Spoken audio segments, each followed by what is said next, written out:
On va commencer en chantant. Et on veut vraiment profiter de ces moments, que ces temps soient une source de bénédiction pour chacun, nous croyons, parce que Jésus est présent dans ce lieu, et que ça puisse être vraiment des temps d'encouragement, de croissance pour chacun. Et je suis certain que Dieu a un plan pour chacun d'entre nous, et on veut profiter. Alors on est venu, on veut profiter de chaque instant, chaque moment. On veut être attentif à la voix du Seigneur, et on pourrait commencer par ce chant. Car voici le jour que tu as fait, il est pour moi un sujet de joie. Vous connaissez ce chant? Oui. Et comme on n'est que des jeunes, on n'est que des jeunes. Je suis un jeune, moi. Évidemment. Ils disent rien. On va changer le premier chant, mais jeunes et vieux, s'il te plaît, Marilyn.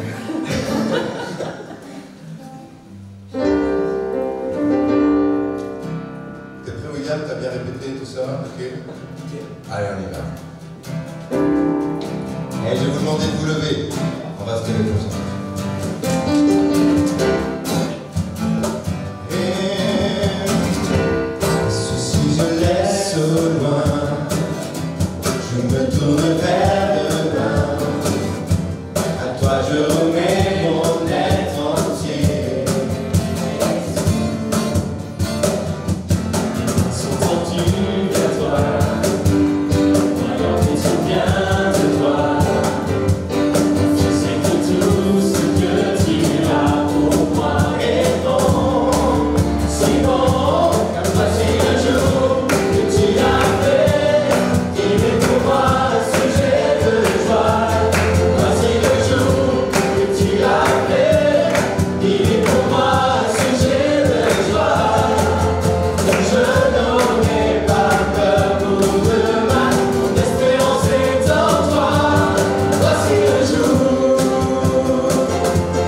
voici le jour. Quand je laisse au loin, je ne doute plus de rien. À toi je remets ma volonté, Jésus. Mes mains sont tendues vers toi, voyant que tout vient de toi. Je sais que tout ce que tu as pour moi est bon, si bon. Voici le jour que tu as fait, il est pour moi un sujet de joie. Voici le jour que tu as fait, il est pour moi un sujet de joie. Je n'aurai pas peur pour demain, mon espérance est en toi. Voici le jour, voici le jour, voici le jour. Pour toi, Seigneur, je vivrai. Pour toi, Seigneur, je vivrai. Fondé sur ta vérité. Fondé sur ta vérité. Pour toi, Seigneur, je vivrai. Pour toi, Seigneur, je vivrai. Fondé sur ta vérité. Pour ta vérité.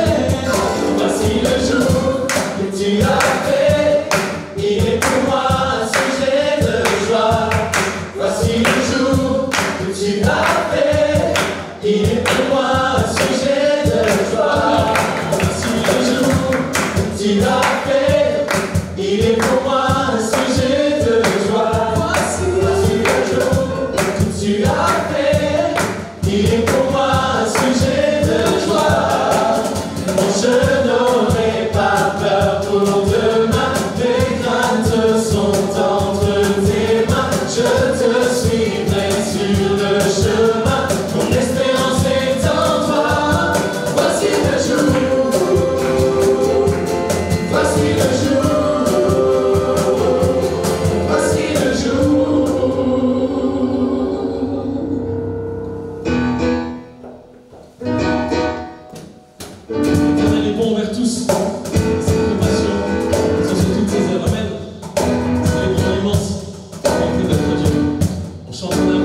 nous soutient.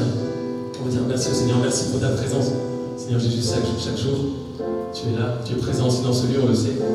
Maintenant, on va chanter « Tu es ma force ». Je ne sais pas si vous le connaissez, peut-être quelques-uns.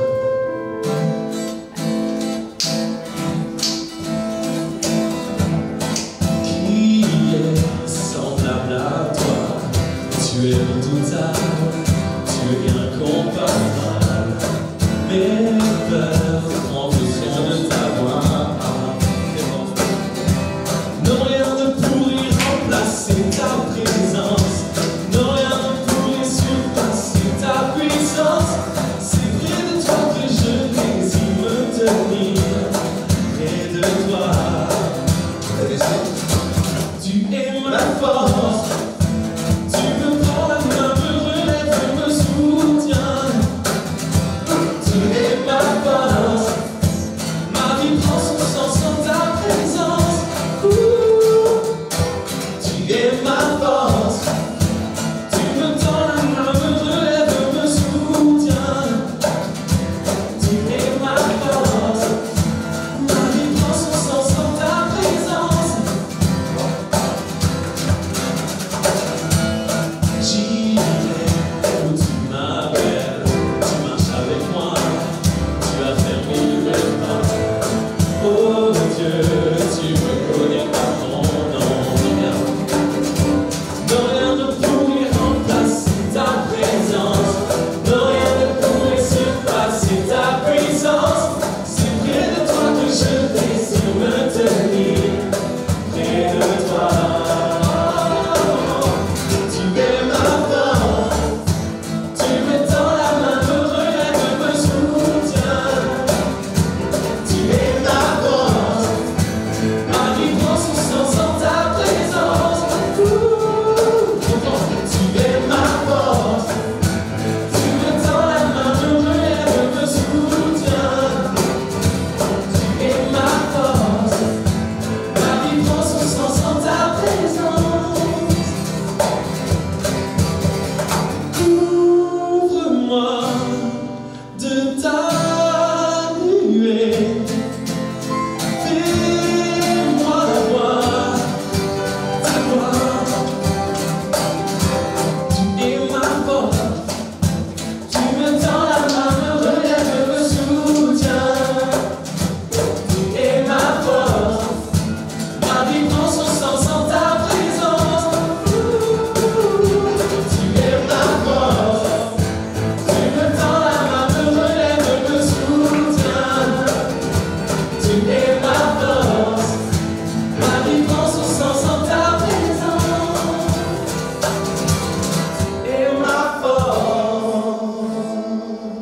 Amen.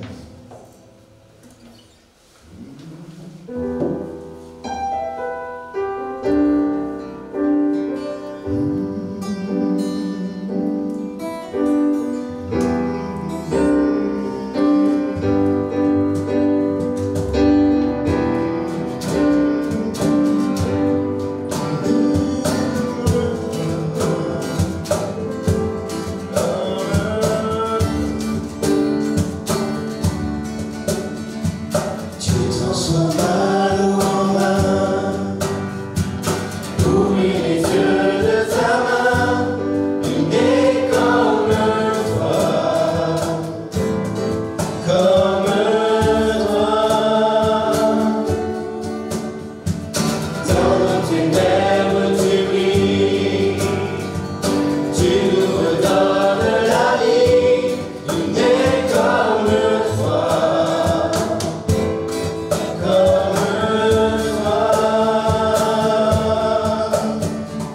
Dieu admirable, inébranlable, ton nom surpasse toute puissance. Dieu de miracle, incomparable, oh Dieu, oh Dieu.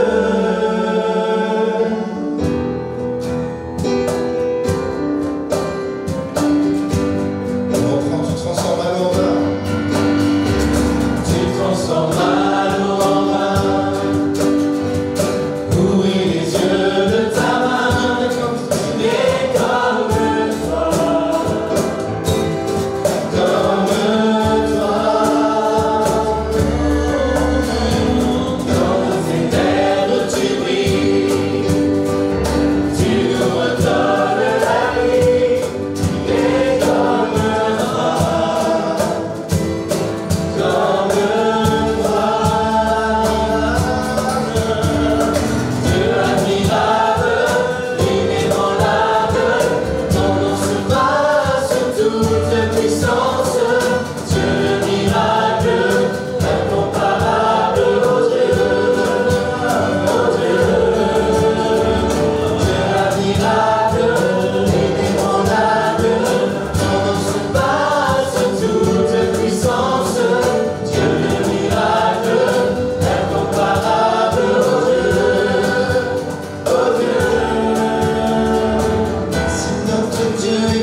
Jésus dans ce monde. Que ton nom résonne en ce lieu. Que ton nom résonne en ce lieu. Que ton nom résonne. Que ton nom résonne en ce lieu. Jésus, que ton nom résonne en ce lieu. On reprend ça. Oh, que ton nom résonne en ce lieu. Que ton nom résonne en ce lieu. Oh Jésus, que ton nom résonne en ce lieu. Jésus, que ton nom résonne en ce lieu. Que les murs tremblent au son de nos louanges, alors que nos voix s'unissent à celles des anges. Et pose sur nous ton esprit, ta puissance, ô Jésus.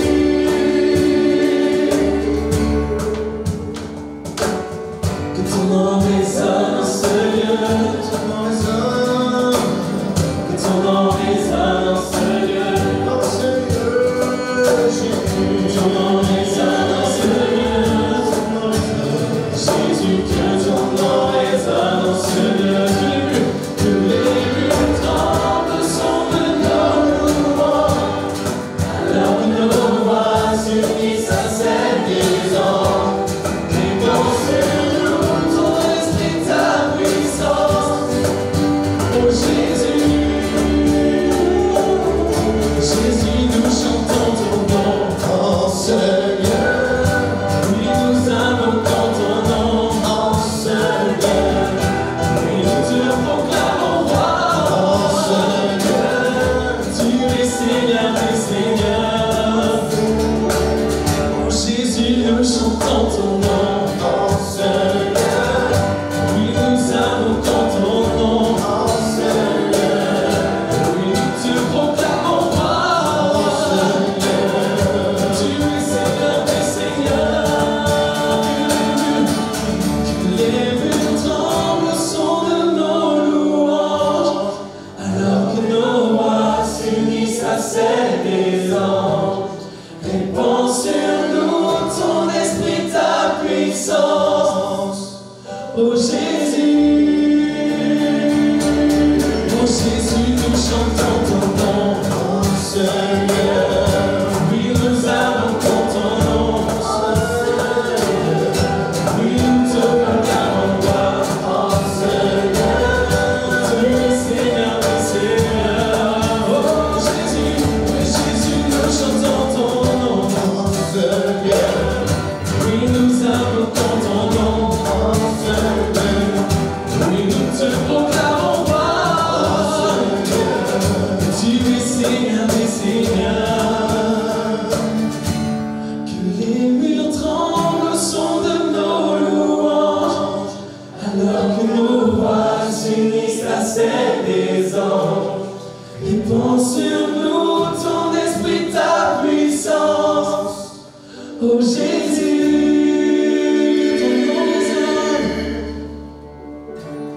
Que ton nom résonne en ce lieu.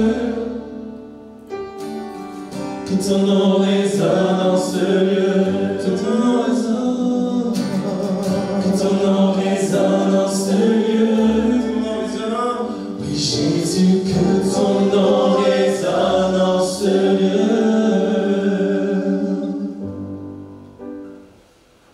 Le roi dans sa splendeur, vêtu de majesté, la terre se réjouit, la terre se réjouit. Préparé d'éclat, l'unité s'enfuit au son de sa voix, au son de sa voix. J'entends, oh Dieu, tu es grand, oh Dieu, tu es grand. Nous chantons le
première fois que je viens à la jeunesse ici, mais c'est vraiment avec beaucoup de joie.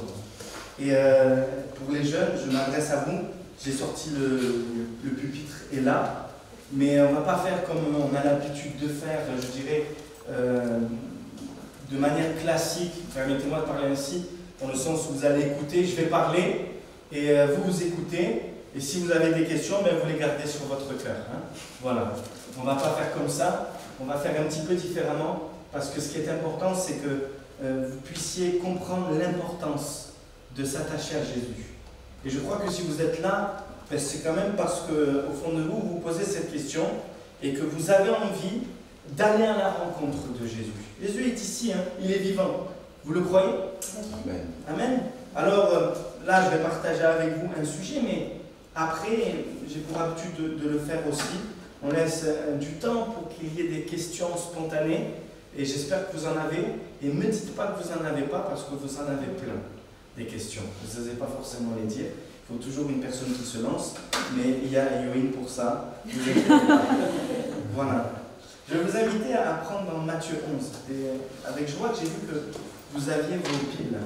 Matthieu 11 est simplement 2 versets.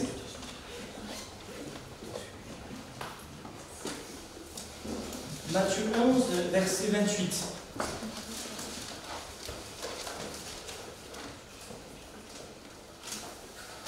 Voilà. Je suis vraiment content de voir des jeunes avec la Bible. Ça me fait plaisir. Matthieu 11, verset 28. Venez à moi, vous tous qui êtes fatigués et chargés, je vous donnerai du repos.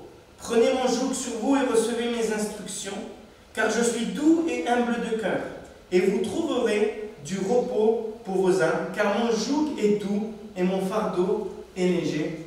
Amen. Alors, ces simples versets que sûrement vous avez entendus maintes et maintes fois. Venez à moi, vous tous qui êtes fatigués et chargés, je vous donnerai du repos. Mais ce qui est important à comprendre, c'est que seul Jésus peut changer toute votre vie. Ce n'est pas moi qui puis changer votre vie, ce n'est pas le pasteur Matina qui va changer votre vie, c'est même si la louange vous entraîne à nous tourner vers Jésus qui peut changer quoi que ce soit, c'est seul Jésus est capable de toucher notre cœur et de venir dans notre vie. Il veut nous donner, et vous donner en particulier, je crois tous hein, de toute manière, du repos pour nos âmes. Mais vous avez sûrement remarqué... Ah, il y a des personnes, on va les attendre.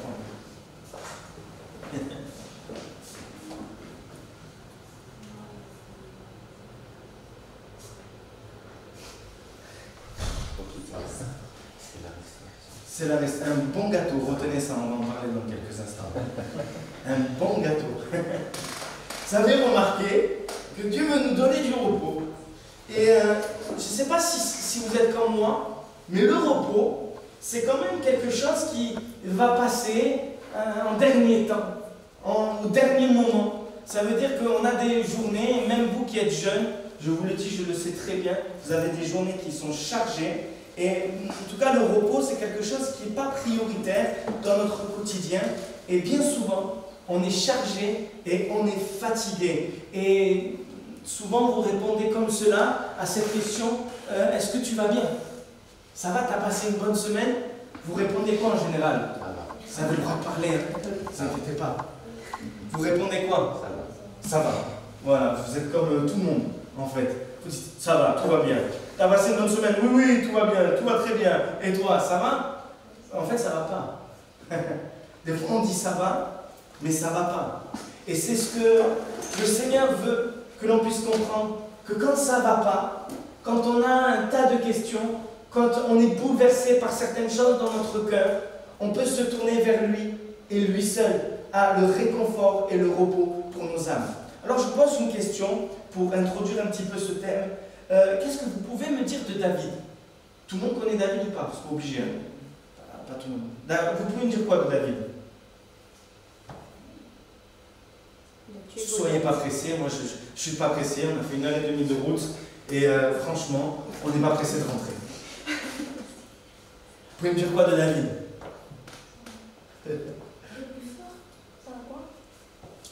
C'est?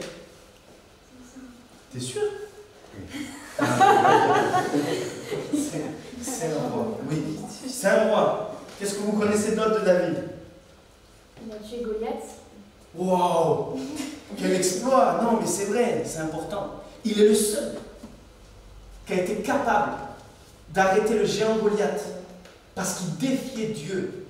Quel homme de foi remarquable, l'histoire de Goliath. Est-ce que vous connaissez d'autres choses sur David?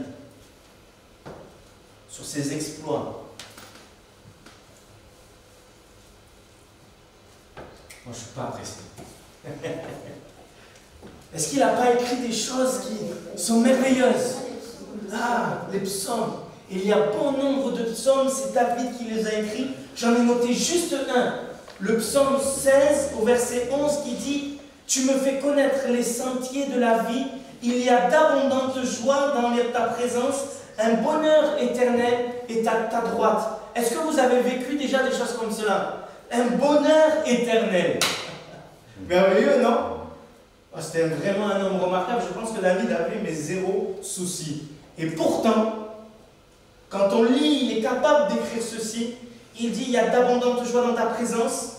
Il est capable aussi de crier à Dieu. C'est le même homme, hein? Seigneur, pourquoi m'as-tu oublié? Il va dire même, et j'ai pris un extrait du psaume 42, où il dit, mes larmes sont ma nourriture jour et nuit. Est-ce qu'il y en a, c'est comme cela? Est-ce qu'il y en a peut-être des jeunes, c'est jour et nuit, c'est des larmes, tout le temps. Pendant qu'on me dit tout le temps, où est ton Dieu? Pourquoi t'as battu mon âme? Ou gémis-tu sur moi? Je dis à Dieu mon roc, pourquoi m'as-tu oublié? Je dis à Dieu mon roc, j'ai chanté Seigneur, tes louanges, j'ai chanté ta présence, j'ai été transporté Seigneur par les louanges de mes frères et sœurs, mais pourtant j'ai l'impression que tu m'as oublié. Regardez ce qu'il est dit. David dira aussi, pourquoi dois-je marcher dans la tristesse? Terrible. Vous avez remarqué que là, souvent on présente la vie avec Dieu, et c'est vrai. Il y a quelqu'un qui a prié et a dit Seigneur, il y a une joie en toi, et c'est vrai qu'elle est là la joie. Mais on peut aussi marcher dans la tristesse. Et il dira aussi David, sous l'oppression de l'ennemi, mes os se brisent, comme mes adversaires me déshonorent, en me disant tout le temps, où est ton Dieu? Vous avez remarqué ceci?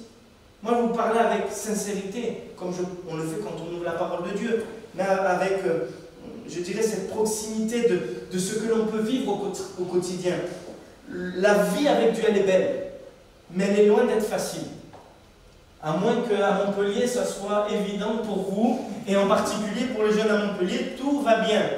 Vous avez remarqué que David nous montre qu'il peut expérimenter des moments forts avec Dieu, mais il peut aussi expérimenter des moments de profonde dépression, de profonde tristesse, où Dieu semble loin, où Dieu semble éloigné.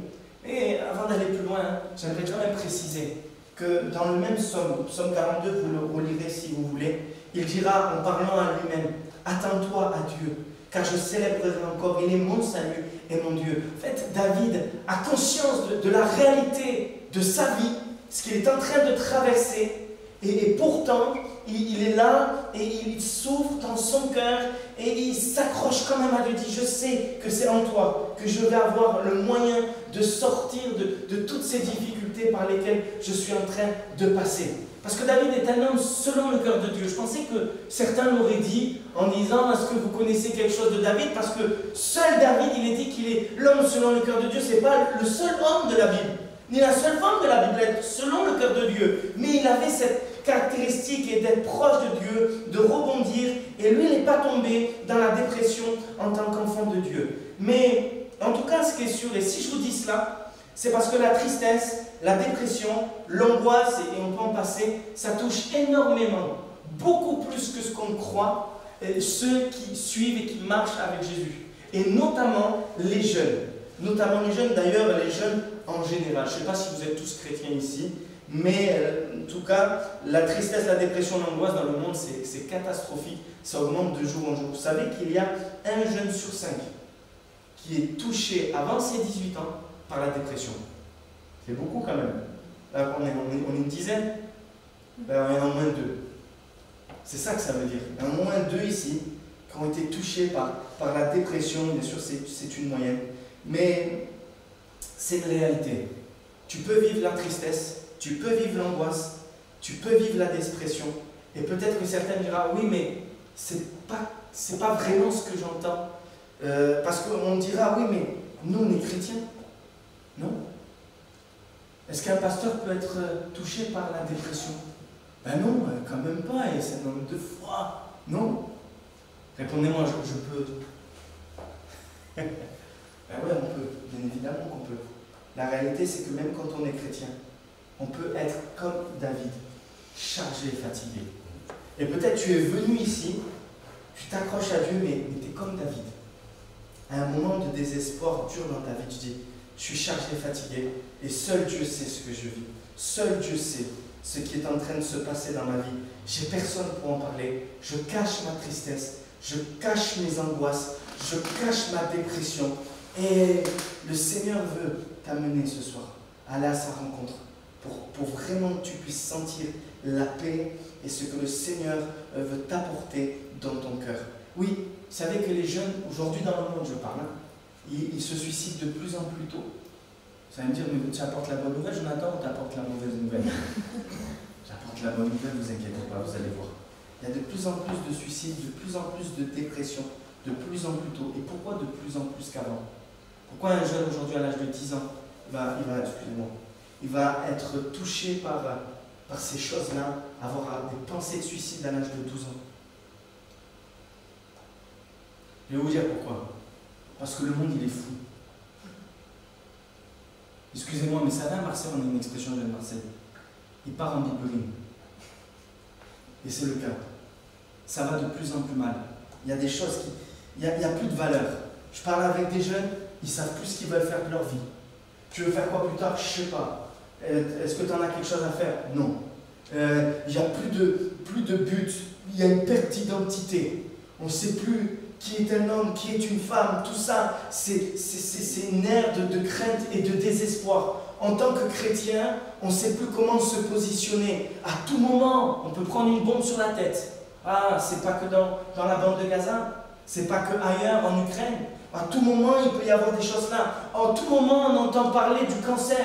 Une maladie qui est incurable. Et il y a toutes ces choses-là qui sont... Et en plus, il n'y a pas de remède vraiment connu plutôt. Il y a le crime, il y a la violence. Alors à Montpellier, je ne sais pas, mais nous qui venons près de Marseille, je peux vous dire que tous les jours, on entend ces choses-là, à tel point que je connais des personnes là-bas qui disent « Non, je ne sors plus. Je ne sors plus toute seule. » En particulier pour les filles, je ne sors plus toute seule parce que c'est devenu trop dangereux. Je ne veux plus aller faire du sport ou aller dans la nuit, j'ai besoin d'être accompagnée. Et on voit qu'il y a cette crainte et ce désespoir qui est là dans le monde au quotidien. On a peur de vieillir, peur de souffrir, peur de perdre son emploi. Et des fois, on est là et en tout cas, le monde, il proposera 1 million de choses pour t'amuser, pour te divertir. Mais en vérité, toutes ces personnes, tous ces jeunes qui se divertissent et qui s'amusent, quand tu parles avec eux, ils sont dans un désespoir profond et une tristesse profonde. Alors oui, ils vont essayer de s'échapper avec les moyens du bord, mais ça c'est que la vitrine. Il n'y a pas la réalité de la paix, de la joie que le Seigneur veut apporter. Vous savez, l'avantage, si nous sommes là en tant que chrétiens, c'est qu'avec Jésus, on a un privilège. Amen.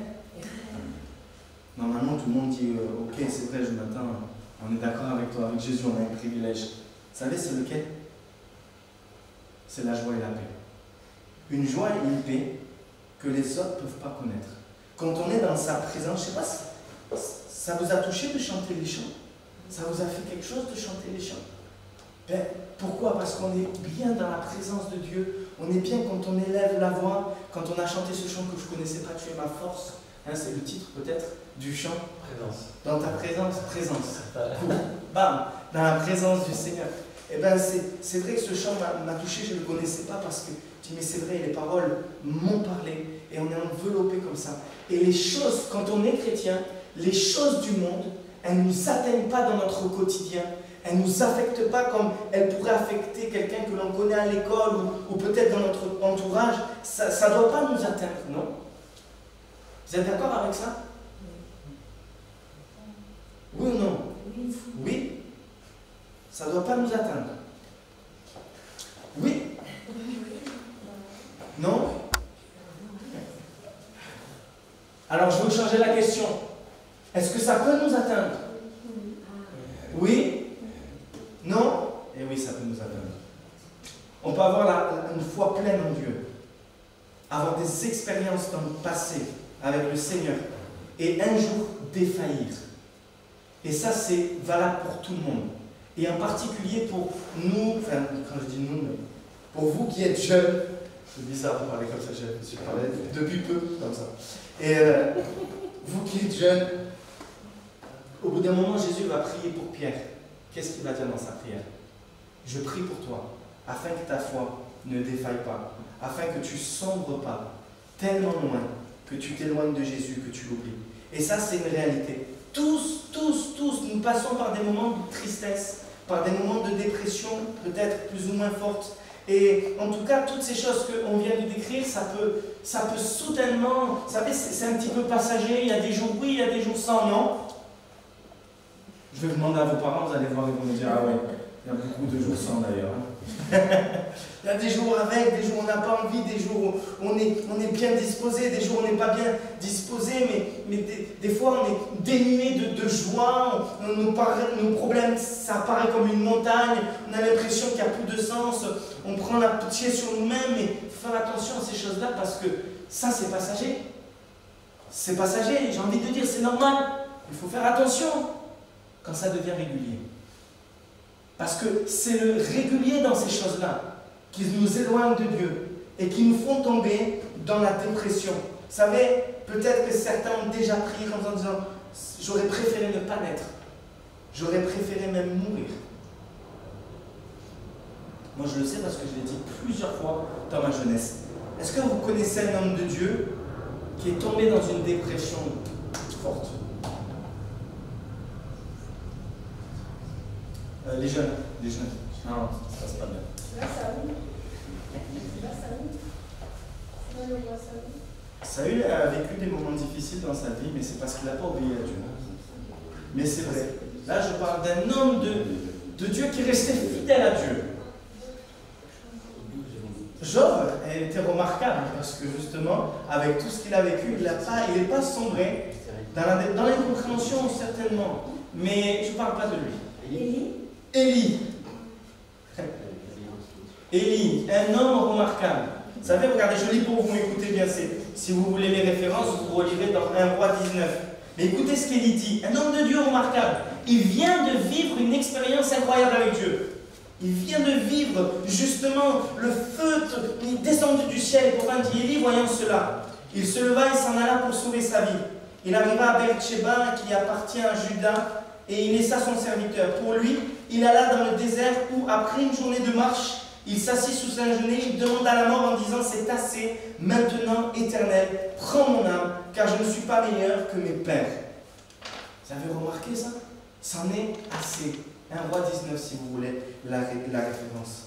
Et il a vécu vraiment des moments forts. Et pourtant, Élie va vivre un moment où il va baisser les bras, où il a envie de tout arrêter, il va même désirer mourir. Il y a une peur qui est là, il y a un découragement qui est là, à cause de Jézabel et d'Akab, à cause de ce qu'une partie du peuple a fait. Il est affecté par ces choses-là, et il sombre dans cela. Et pourtant, on sait très bien que le Seigneur va le renouveler, parce qu'il va crier à Dieu, et c'est ce que le Seigneur veut faire. Mais, oui, on peut être fatigué et chargé. Et je vais vous dire, on n'est pas obligé de faire semblant. De vous faire croire que tout va bien quand ça ne va pas. Et quand ça ne va pas, je peux me tourner vers Dieu en disant « Seigneur, ça ne va pas. J'ai peur de tomber dans un tel état de tristesse. J'ai peur de sombrer dans quelque chose qui devienne régulier, qu'on appelle la dépression. Oui, il y a des hauts et il y a des bas. Mais en tout cas, ce qui est sûr, c'est que ça ne nous entraîne pas forcément, nous en tant que chrétiens, on a le privilège, vers des choses que le monde nous dit, par exemple, tu vas aller voir un médecin, tu vas aller voir un psychologue. Est-ce qu'il y en a qui ont déjà vu des psychologues? Moi, j'ai déjà vu des psychologues quand j'étais jeune. Vous savez pourquoi on m'a prescrit un psychologue? Parce que justement, j'étais tombé dans la dépression. Et le psychologue, il ne comprenait pas mes souffrances, je n'avais pas envie de parler avec lui. Pourtant, c'était pour m'aider, mais bon, j'avais envie de lui dire. Et d'ailleurs, je lui ai dit, la seule personne, et je n'étais pas converti, qui pourra m'aider, c'est Jésus. C'est lui seul. Vous avez vu, c'était un moment particulier dans ma vie, mais on n'est pas obligé de vivre ces choses-là. On peut sortir de ces choses-là, parce qu'on peut se tourner vers Jésus. Amen. le crois et je crois que c'est des choses qui sont réelles. Mais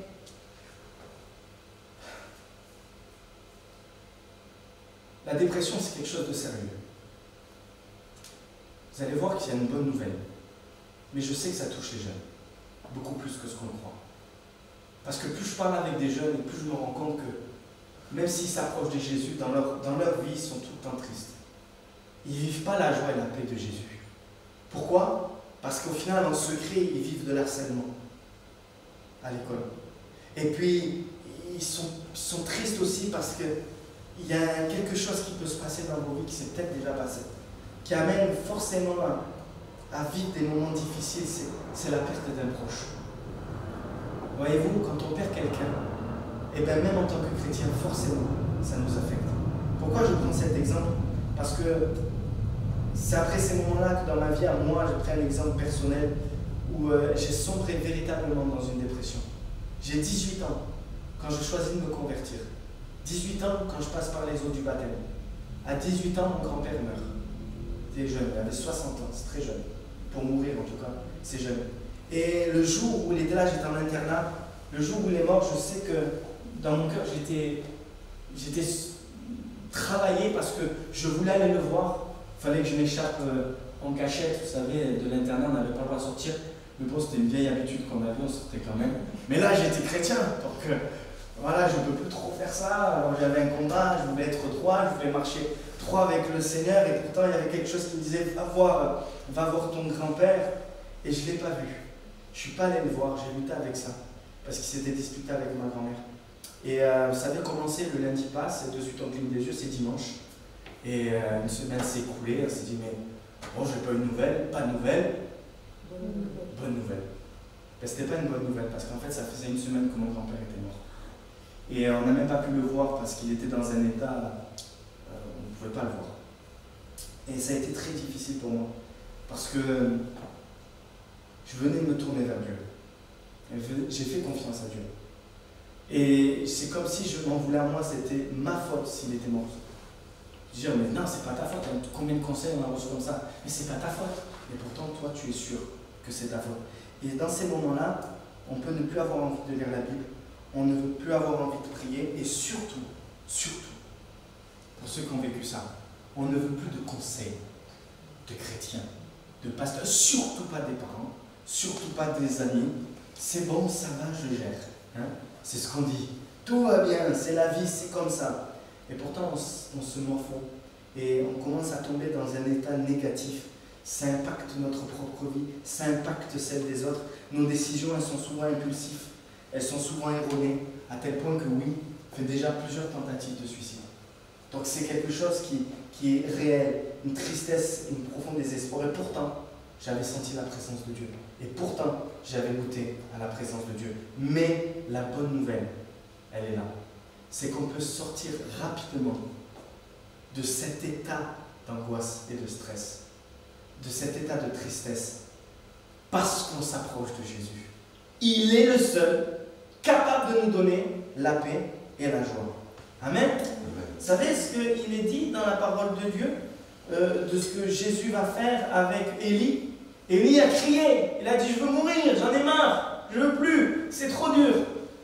Seigneur, je ne suis pas meilleur que mes prières. Et que le Seigneur va lui dire, lève-toi et mange. Au verset 5 de 1 Roi 19. Lève-toi et mange. Et c'est tellement important cela. Pourquoi je vous dis ça? Parce que le secret, il est là. Lève-toi et mange. Tourne-toi dans la Bible. Tu vas voir que lire la Bible, c'est efficace. D'aller dans la présence de Dieu, c'est efficace. Et voyez-vous, c'est quelque chose que le Seigneur veut faire. Si on revient vers lui, il peut nous faire sortir. Vous avez remarqué que l'ange, quand il a crié à Dieu, Dieu ne lui a pas montré une vision particulière. Il n'a pas eu quelque chose de sensationnel. Il ne lui a pas expliqué les Écritures. Il lui a simplement dit quelque chose d'extraordinairement ordinaire. Lève-toi et mange. C'est ça. La parole de Dieu, c'est une ressource spirituelle. Des fois, c'est pas facile de se rendre compte que la parole de Dieu, on a à portée de main tout le temps ce moyen-là de crier vers Dieu et il peut nous aider. Dans la détresse, ils crièrent à Dieu, il les sauva de leur angoisse, il envoya sa parole et les guérit, il les délivra de toutes leurs afflictions. Ils crièrent à Dieu. Vous savez ce que c'est? Souvent, vous me posez la question, vous dites, mais ça veut dire crier à Dieu? Ouais, sûrement qu'ils criaient à Dieu. Mais c'est surtout qu'ils se tournaient sincèrement vers Dieu. Seigneur, tu es le seul capable de me libérer de toutes ces choses-là. La parole de Dieu. Vous le croyez, vous êtes venus avec vos Bibles. Et ça, c'est vraiment beau. A la puissance de guérir. La parole de Dieu a la puissance de guérir tous les maux, toutes les détresses, toutes les sources d'angoisse que nous rencontrons. Amen. Vous avez souvent parlé, je le sais, vous avez souvent entendu plutôt le pasteur dire, ou un frère dire, ou un chrétien dire, les chrétiens du dimanche. Vous avez entendu cette expression? Ah, j'ai pas envie d'être un chrétien du dimanche. Je dois venir à toutes les réunions. Ouais, oui, ok. Cette expression, moi, elle ne m'a jamais trop parlé. Je l'ai ressortie en disant, je ne suis pas un chrétien du dimanche pour dire que je suis un bon chrétien. Mais voyez-vous, je connais plus de chrétiens stressés que de chrétiens du dimanche. Il y en a, ils viennent à toutes les réunions, ils sont là fidèles, et pourtant ils vivent tout le temps dans l'angoisse et dans la peur. Et il y a un stress qui est là tout le temps sur eux. Et pourtant le Seigneur, il veut vraiment que nous comprenions que notre vie spirituelle, elle dépendra de ce que nous allons entretenir avec Dieu, c'est-à-dire de notre communion. Il n'est pas impossible de sortir de cet état et de dire oui, je peux vivre dans la paix et dans la joie malgré la tristesse. Et ça n'enlève pas la tristesse. Forcément, des fois, on peut vivre des choses difficiles. Mais il y a cette joie. Néhémie 8, ne vous affligez pas car la joie de l'Éternel est votre force. Jean 16, 22, vous donc aussi, vous voyez maintenant, vous avez maintenant de la tristesse, mais je vous ferai de nouveau, votre cœur, je vous verrai de nouveau plutôt, et votre cœur se réjouira et nul ne vous ôtera votre joie. Alléluia! Personne ne peut nous enlever la joie que le Seigneur dépose, même si on souffre, même si c'est difficile, il y a la joie et la paix que Dieu nous donne. Amen. Regardez, quelque chose de... La joie et la paix de Dieu, je l'ai noté, je vous le dis, il faut la demander. Jésus est là, il faut la demander. Seigneur, je crie à toi, je te demande de me donner ta paix, ta joie, Dieu donne. Alléluia, il faut demander. Mais regardez ce qu'il est dit, ça concerne encore Élie. Il a mangé, il se coucha et s'endormit sous un genêt. Et voici, un ange le toucha et lui dit, lève-toi et mange. Il regarda, il y avait sur son chemin un gâteau cuit, un gâteau qui a été amené, non? Il y avait un gâteau cuit sur des pierres chauffées, une cruche d'eau, il mangea et but, puis se recoucha. Alors je vous pose cette question, j'espère que vous avez bien écouté ce que j'ai dit, ce qui a été écrit dans la parole de Dieu. Il n'y a pas quelque chose qui vous étonne là-dedans?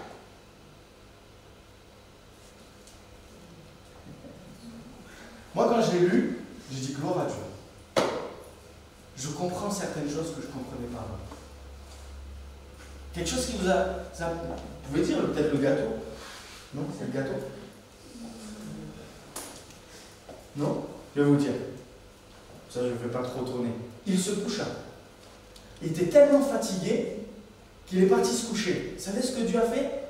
Il lui a amené un bon gâteau et une cruche d'eau. Lève-toi et mange. Il s'est levé, il a mangé. Et qu'est-ce que la Bible nous dit? Puis il se recoucha. Mais moi, je trouve ça merveilleux. Ah, les ados, normalement, vous devriez plus entendre si ça pouvait être comme ça avec mes parents aussi, ils me donnent à manger, puis je vais me recoucher, je viens de me lever, je me recouche. Mais en fait, ça nous montre quelque chose qui est important.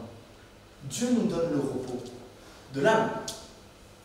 Mais le repos de l'âme, il est lié au repos physique. Le repos de l'âme, il est lié au repos physique. Pourquoi je vous dis ça? Parce que ça fait un bon nombre de paquets de fois que j'ai vu d'entre vous là bailler. Ah ouais. Je ne montre pas, je ne regarde pas, pas de regard. Mais je ne sais pas combien de vous là j'ai vu déjà bailler. Ça veut dire, non, il m'a vu bailler. Il croit que ça ne m'intéresse pas et tout. Mais... En fait, souvent on conduit notre corps à l'épuisement. Écoutez bien ce que je vais vous dire. On conduit souvent notre corps à l'épuisement, à tel point qu'en fait, on ne s'en rend pas compte. On ouvre une porte à l'ennemi de nos âmes. Parce que quand on est fatigué physiquement, on est fatigué aussi pour les choses de Dieu. On n'a plus la force de combattre. On n'a plus la force d'avancer. Et on est découragé plus facilement. Et on tombe plus facilement dans la tristesse. Et des fois, et j'en connais, beaucoup de personnes ont essayé de mener de front plusieurs choses. Ils ont voulu mener de front l'Église, ils ont voulu mener de front le ministère, ils ont voulu mener de front la famille. Et c'était difficile à tel point que le repos physique est passé en dernier temps. Ils sont tombés. Le repos physique, c'est lié au repos spirituel. Et c'est combien important. Des fois, il faut savoir se reposer et se reposer sur Jésus. Si vous préférez se repositionner, je préfère me repositionner sur ce que j'ai entendu dans ma jeunesse. Je ne sais pas si vous l'avez déjà entendu, peut-être les plus jeunes. Mais au début, quand j'étais jeune, on m'a dit « Jonathan, tu veux servir dans l'église, tu es content ?» Je dis « Oui, quand même. Tu veux faire quoi ?» Je savais jouer un peu de batterie, alors on m'a mis à la batterie. Par contre, il ne fallait pas déroger. C'est le service. « Ah, tu sers. Non, que ton oui soit oui, que ton non soit non. » Eh bien moi, ce n'est pas ce que je lis dans la parole de Dieu. Parce que oui, l'engagement, il peut être sincère. Mais des fois, on a besoin de repos. Et des fois, il faut savoir prendre du recul et se reposer sur Dieu pour mieux repartir. Oui, c'est important de te reposer. Alors, je vais te le dire comme ça pour toi qui es un peu plus jeune. Qui c'est qui fait des études là, qui travaille beaucoup à la maison? Ouais. Vous êtes plutôt là. Les autres, vous allez pas à l'école. William, je sais, mais. C'est pas que les études supérieures, c'est. Non. Et moi, j'étais en. Si ça peut vous rassurer, j'étais en BEP. J'avais pas de devoir à la maison. Quand j'en avais un, c'était le bout du monde. Donc. Non, mais. Des fois, on fait passer, écoutez bien, l'école, le travail, et pas grave ce que penseront vos parents. Avant, parce que les parents mettent la pression, faut que tu réussisses à l'école. Alors on se met un stress, et j'en connais, dis non, je ne vais pas à la réunion, je me tourne pas vers Dieu parce que là, j'ai un examen important. Pose ton cahier. Tourne-toi vers Dieu et fais confiance à Dieu. Il y a un jeune, ils sont témoins à Avignon. Il y a un jeune qui a témoigné qui vient de Côte d'Ivoire. Il n'avait pas de quoi passer ses études, il devait passer en études supérieures. Il a prié à Dieu, il n'avait pas le temps, il ne pouvait pas réviser. Il se prenait un sujet, au hasard, il bossait, et Dieu lui donnait ce sujet-là à l'examen. Merveilleux. Mais se reposer sur Dieu. C'est important de se reposer sur Dieu quand on est fatigué. Là, je vous parle du cahier, c'est un peu facile. Mais des fois, il faut reposer le téléphone. Il faut reposer autre chose. Il faut reposer toutes ces choses qui, en fait, nous fatiguent beaucoup. Quand j'étais jeune, j'ai eu des téléphones jeunes, et on commence à lire la Bible. Souvent, vous l'avez fait. Maintenant, je me suis engagé à lire la Bible tous les soirs. Moi, je l'ai fait plusieurs fois. Je m'engage, Seigneur, à lire la Bible tous les soirs. Alors, je prends ma Bible, je commence à lire, mais il y a un téléphone qui n'est pas loin. Eh bien, voyez-vous, on prend le téléphone et facilement 1 heure et 2 sont épuisés. Après, on reprend la Bible et qu'est-ce qui se passe? Pour ceux qui ont vécu cette expérience, vous mettez le feu, vous arrivez à lire la Bible, vous avez tout compris. Non, on est fatigué. Voyez-vous, pourquoi je vous dis ça? Parce que c'est très important. Peut-être vous ne l'avez pas entendu de la part de certains pasteurs, mais très important le repos. Parce que la journée que vous allez affronter des vrais combats. Combats difficiles à l'école, peut-être pour des amis.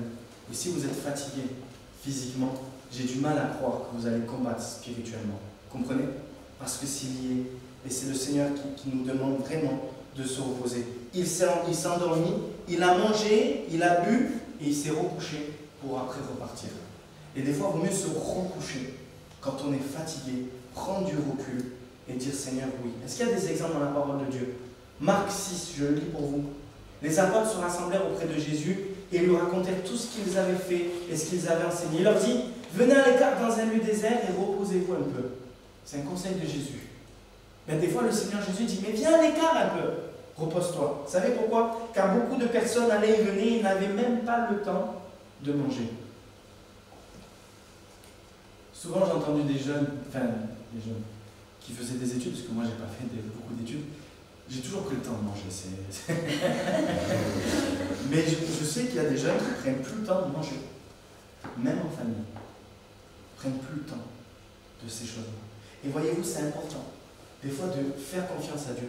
Tu dis, Seigneur, tu sais mon cœur, tu sais que je veux réussir, mais c'est plus important ta réussite avec Jésus que ta réussite professionnelle ou dans l'école. Je vous le dis, c'est plus important ta réussite avec le Seigneur Jésus. C'est important que tu marches avec lui tous les jours de ta vie et que tu sois plus en dents de scie entre tes moments de tristesse et tes moments de joie, mais que vraiment Dieu t'amène à un équilibre. Alléluia. Alors, je vous pose cette question et j'ai bientôt fini avec ça. Mais comment tu marches dans ta vie? Et comment se passent tes nuits? Psaume 102, j'ai plus de sommeil et je suis comme l'oiseau solitaire sur un toit. Qui vit des nuits comme ça? J'ai plus de sommeil. Ou alors peut-être de l'autre côté, alors tu marcheras avec assurance dans ton chemin et ton pied ne se heurtera pas. Si tu te couches, tu seras sans crainte et quand tu seras couché, ton sommeil sera doux. À quoi ressemble vos temps de repos? Là, je ne parle pas que du repos pour dormir. Repos quand tu vas te tourner avec Jésus.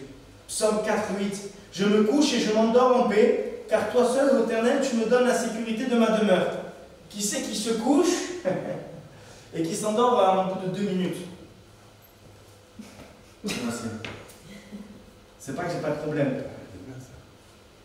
C'est vrai que je m'endors rapidement, mais il faut faire confiance à l'Éternel. Il dit, car toi seul, ô Éternel, tu me donnes la sécurité de ma demeure. Ou alors plutôt, il y en a, Psaume 6, ça ressemble plus à ça. Je m'épuise à force de gémir. Chaque nuit, ma couche est baignée de mes larmes. Mon lit est arrosé de mes pleurs. Souvent, quand on se couche la nuit, on pense, on est agité à la journée, à ce qu'on a vécu, aux problèmes familiaux, à ce que l'on peut rencontrer. Et nos nuits, elles sont agitées. Mais ce que je vais vous dire, c'est qu'elles soient bonnes tes nuits parce que tu as confiance en Dieu, qu'il n'y a pas de souci, ou qu'elles soient agitées, elles baignent dans les larmes. Ce qui est sûr, c'est le psaume 139, verset 3 qui dit « Tu sais quand je marche et quand je me couche, et tu pénètres toutes mes voies. » Vous avez remarqué comment David associe cela? Il associe la marche et le repos. Pour bien marcher, il faut savoir se reposer. Se reposer et se reposer sur Jésus. Et ça, c'est merveilleux. Tu me couches et tu pénètres mes voies. Dans nos temps de repos, que ce soit quand on se tourne vers Dieu, que ce soit dans notre sommeil, Dieu nous parle. Vous le croyez? Combien de fois vous êtes couché en disant, Seigneur, parle-moi cette nuit? Et Dieu ne vous a pas parlé. C'est comme ça. Mais on sait que le Seigneur, il connaît nos voies. Il veut là, et il y a ce repos spirituel. Il veut nous restaurer, qui est lié au corps et à l'âme. Venez à moi, vous tous qui êtes fatigués et chargés, je vous donnerai du repos. Le remède, c'est Jésus. Et plus précisément, le remède, c'est l'amour que j'ai pour Jésus. Parce que l'amour m'entraîne à la foi. L'amour m'entraîne à chercher la face de Dieu. Ce n'est pas simplement me tourner vers Jésus parce qu'on m'a dit de le faire, mais parce que je crois, parce que j'aime Jésus, parce qu'il y a quelque chose qui est dans mon cœur, même si toi qui ne connais pas Jésus, ou qui cherche depuis peu, tu te dis, mais il y a quelque chose qui me pousse. Ça, c'est déjà les prémices de l'amour que le Seigneur veut nous amener à vivre. La plénitude de l'amour. Alléluia. Il n'y a pas de crainte. L'amour bannit la crainte, la parole de Dieu nous le dit. Et c'est ce que le Seigneur veut faire. Il veut enlever la crainte, il veut enlever la tristesse, même si elle est là, il remplit nos cœurs de joie et de paix. Il a les paroles pour nous consoler. Il est le consolateur. Il a les paroles pour te restaurer. Toi qui as besoin d'un bon gâteau spirituel. Et des fois on peut venir dire non, je ne montre pas toutes ces choses, mais Dieu connaît la réalité de ta vie, ce que tu es en train de traverser aujourd'hui.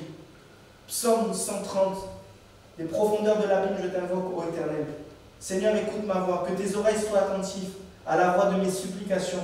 Si tu gardais le souvenir de mes fautes, Éternel Seigneur, qui pourrait subsister? Mais le pardon se trouve auprès de toi, afin qu'on te craigne. Israël, attends-toi à l'Éternel, car la bienveillance est auprès de l'Éternel, et la libération abonde auprès de lui. Le pardon est auprès de Jésus. Des fois, on ne veut pas se tourner aussi parce qu'on est chargé de ces combats qu'on n'arrive pas à se débarrasser.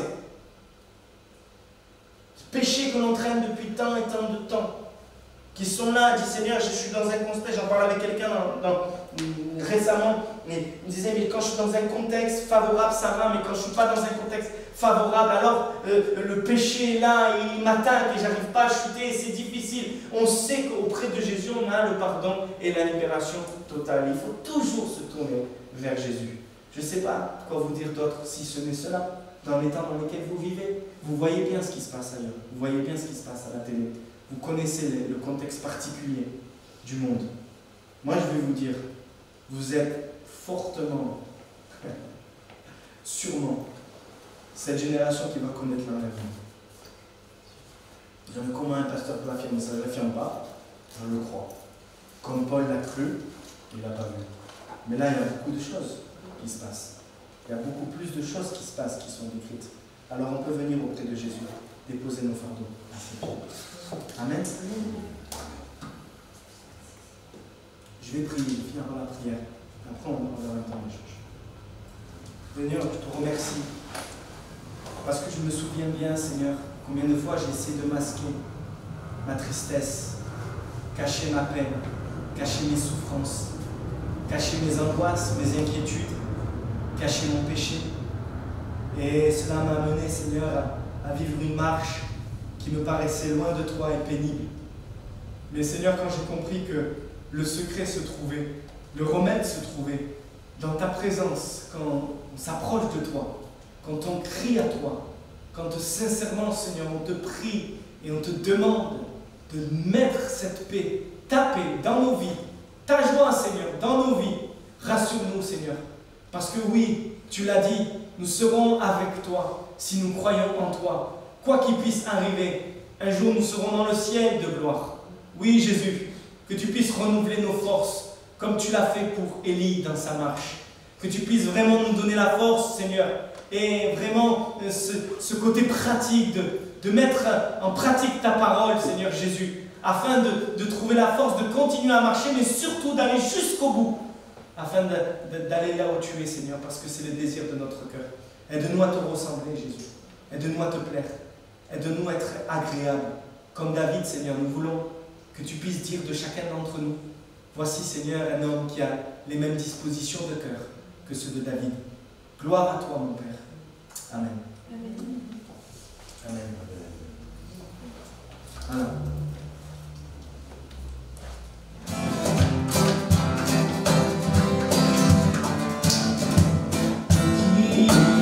Semblable à toi, tu es redoutable, tu es incomparable. Mes peurs tremblent au son de ta voix. Non, rien ne pourrait remplacer ta présence. Non, rien ne pourrait surpasser ta puissance. C'est près de toi que je désire.